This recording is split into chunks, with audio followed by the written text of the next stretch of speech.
شنبه 14 مارس همراه شما. در ابتدا نگاه به سرخط چند خبر مهم.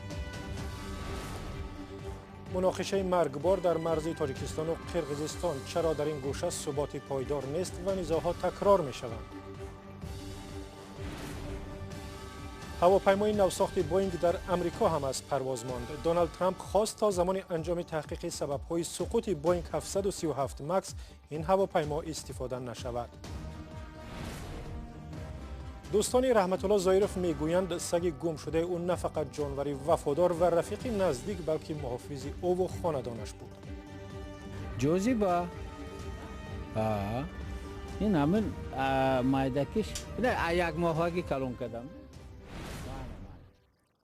تفصیل خبرها. بعد از ماجرا در مرز تاجیکستان با قرقیزستان، یک راهی که دو کشور را به هم می‌پیوندد بسته است و در دو طرف ماشین‌های زیادی هم جمع آمدند و بنا به گزارش‌ها اوضاع بدتر شده است.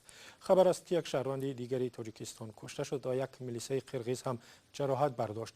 جنجال و دعوا چگونه در مرز سوغد با ولایت بادکند قرقیزستان شروع شد؟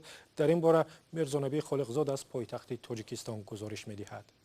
روز 13 مارس مناقشه‌ای که در منطقه واروخ و اقصای قرقیزستان سر زد، به خاطر این سر زد که جانب قرقیزستان یک راهی را که در منطقه هنوز بحثش به انجام نرسیده خواستند آغاز کنند، ولی مردم واروخ پیش راه اون را گرفتند که این را به طور قانونی، یعنی هنوز باید مشورت کرد و بعد انجام داد و این باعث مناقشه دو طرف و ماجرای دو طرف سر زد که در یک بلندی که از نوارهایی که برای ما از جای حادثه فرستادن، مردم دو طرف به هم سنگ اندازی داشتند و در این نوارها ما می‌دیدیم که ماشین یاری تجلیلی آدمان مجروح شده را به بیمارخانه شهر اسفر می‌برد و ما در این نوارها می‌دیدیم که مردم با بحث زیاد تلاش می‌کردند که یک طرف دیگر را بدون گذشت عیبدار کند و طوری که ساکنان منطقه به ما گفتند در این ماجرا ساکنان اقصای چندین از ساکنان واروخ را به گرفت گرفتند که حدود 30 نفر بودند که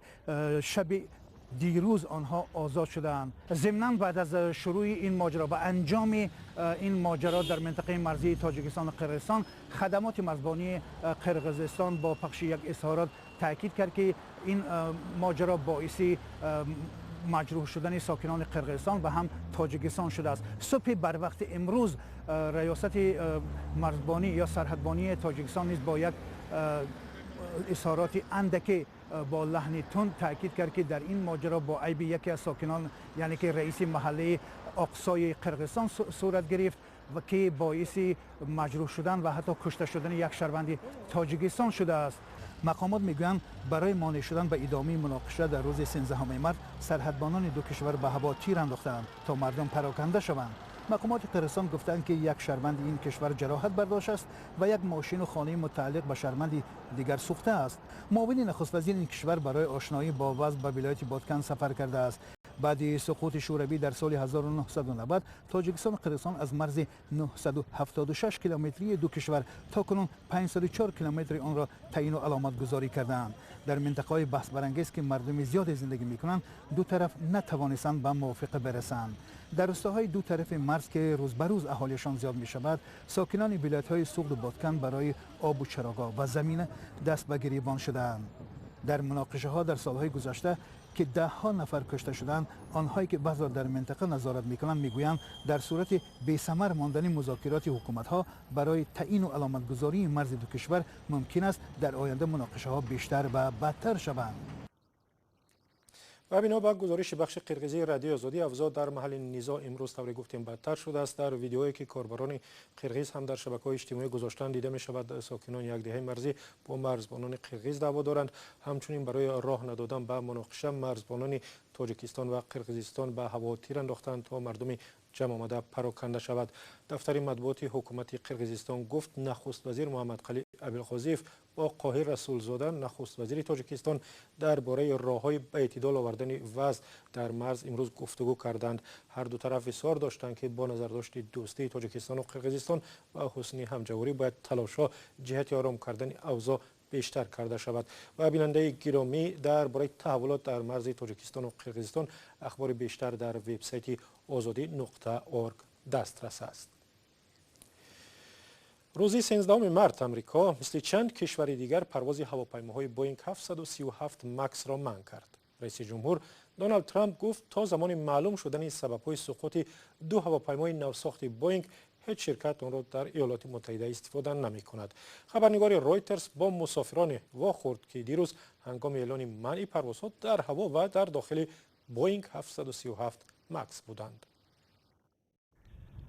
بعضی مسافران که 13 مارت توسط هواپیمای بوینگ 737 مکس به واشنگتن آمده بودند میگویند اگر میدانستند که وضع چگونه است احتمال از پرواز خودداری میکردند.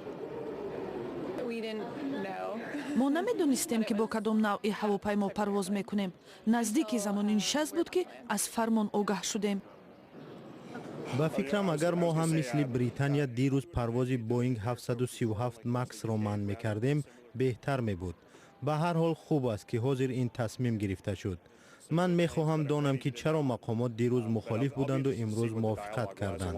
منتظر میشویم.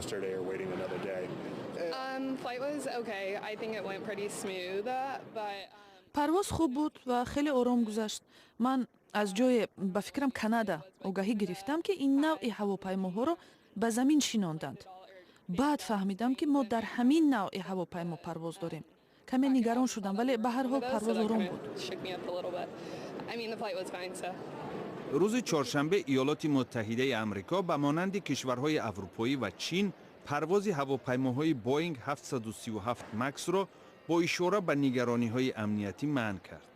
نوع‌های گوناگون هواپیمای بوینگ 737 سرخریدارترین مال بزرگترین شرکت جهانی استحصال هواپیما بوده، تصمیم اخیر به درآمد و اعتبار بوینگ ضربه می‌زند. اداره فدرالی هوانوردی ایالات متحده آمریکا میگوید بعد آموختن نوار ماهواره از پرواز بوینگ 737 مکس اتیوپیا به چنین خلاصه آمد. 3 مارت هواپیمای بوینگ 737 مکس شرکت هوایی اتیوپیا در خط سیر ادیس ابeba نیروبی به زمین برخورده منجر به هلاکت 149 مسافر و 7 عضو اکیپاژ شده بود. این دومین سقوط هواپیمای بوینگ 737 مکس در کمتر از 5 ماه گذشته است. در دوام 6 سال گذشته این بار دوم است که بوینگ هواپیماهایش را به زمین می‌شیناند.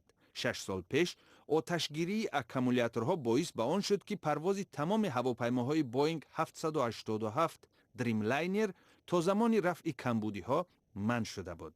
فعلا شرکت‌های آمریکایی مسافران را توسط هواپیماهای احتیاطی و خط سیرهای دیگر گسیل می‌کنند. شرکت ساوث وست ایالات متحده آمریکا 34 دانه، امریکن ایرلاینز 24 دانه و یونایتد ایرلاینز 14 هواپیمای بوینگ 737 مکس را در اختیار دارند. گم شدن سگ رحمت الله زایرف رئیس حزب سوسیال دموکراتی تاجیکستان و اعلان پاداش برای پیدا کردن این جانور وفادار بحث زیادی را در فیسبوک برانگیخته است. بعضی‌ها گفتند که سیاستمدار تاجیک قدر سگش را از انسان بالا گذاشته است. بعضی دیگر گفتند رحمت الله زایرف حق دارد به سرنوشت جانوری که بزرگ کرده و رفیقش می‌شمارد بی‌تفاوت نباشد. خیرامان بخوزاده گزارش می‌دهد. جوزیبا این همین مایدکش یک ماهاگی کلون کردم. رحمت الله زایرف رئیس حزب سوسیال دموکراتی تاجیکستان میگوید بعد اعلان مکافات برای پیدا کردن سگش 10 نفر او را طعنه و ملامت کردند که چرا برای یک جانور چنین هیاهو برداشته است. رحمت الله زایرف در مراجعت نامه در فیسبوک گفته است که از بس که سگش با نام جاذبه را از خردی بزرگ کرده بود این جانور مثل پدر و مادر و دوست و برادرش شده است.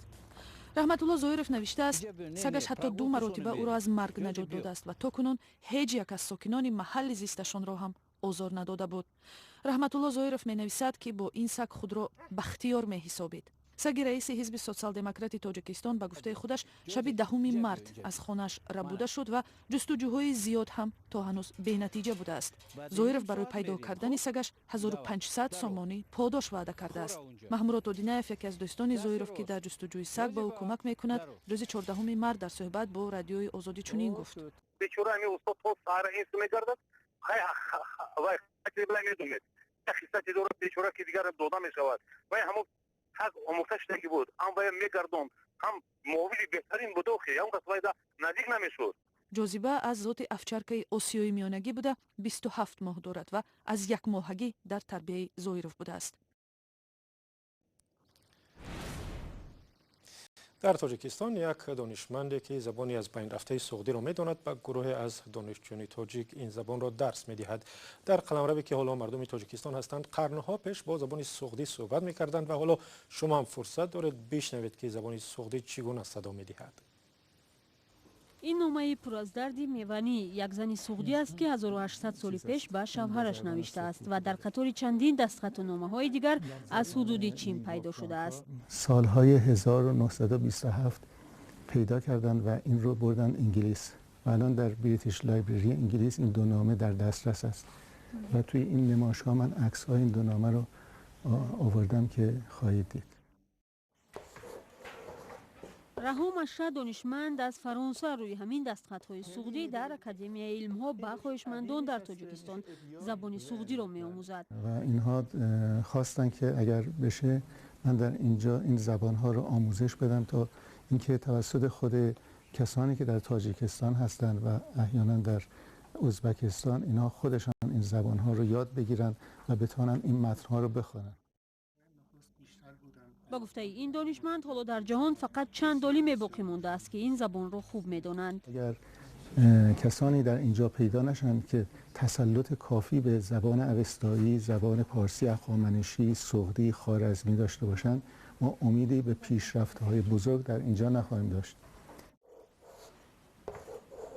آموزندگان زبان سوغدی اکثرا تاریخ‌نگاران و زبانشناسان هستند که برای انجام پژوهش‌ها با آن ضرورت دارند، ولی در این میان جوانان و یک نورسی هم هست که از روی شوق و توجه به زبان‌های مرده تلاشی از خود کردن زبان سوغدی را دارند. یک چند متن‌های باقی مانده است که ما میتوانیم آن را خوانیم. داستان‌ها مانده است. من مثلا معلم به ما گفته بودند که درباره داستان رستم و سهراب یک پارچه از داستان آن مانده است که ما میتوانیم آن را بخوانیم. زبان سوغدی تا عصر 13 در سوغدی قدیم زبانی گفتگویی مردم بود. مردم از سمرقند و بخارا تا پنجکین و خوجند با این زبان صحبت میکردند.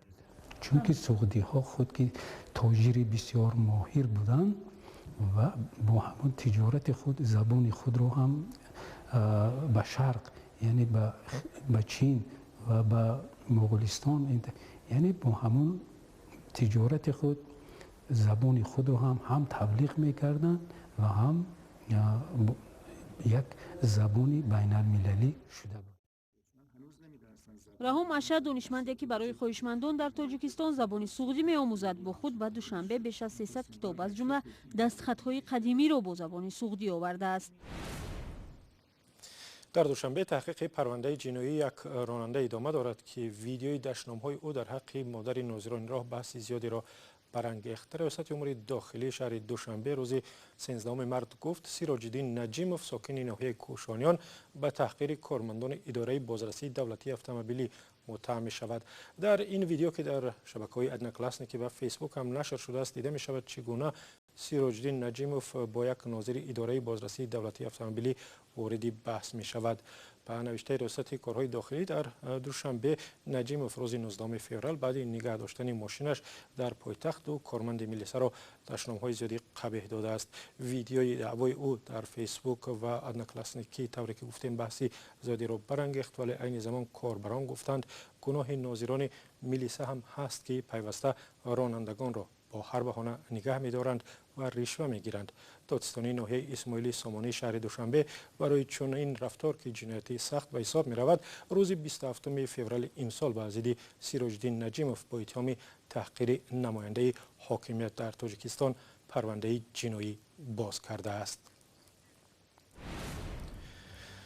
بیننده عزیز و گرامی، برنامه امروزی خبری به پایان رسید. سپاس که با ما بودید. خبر و گزارش‌های بیشتر را میتوانید در وبسایت azadi.org بخوانید. ویدیوهای بیشتر در کانال آزادی ویدیو در یوتیوب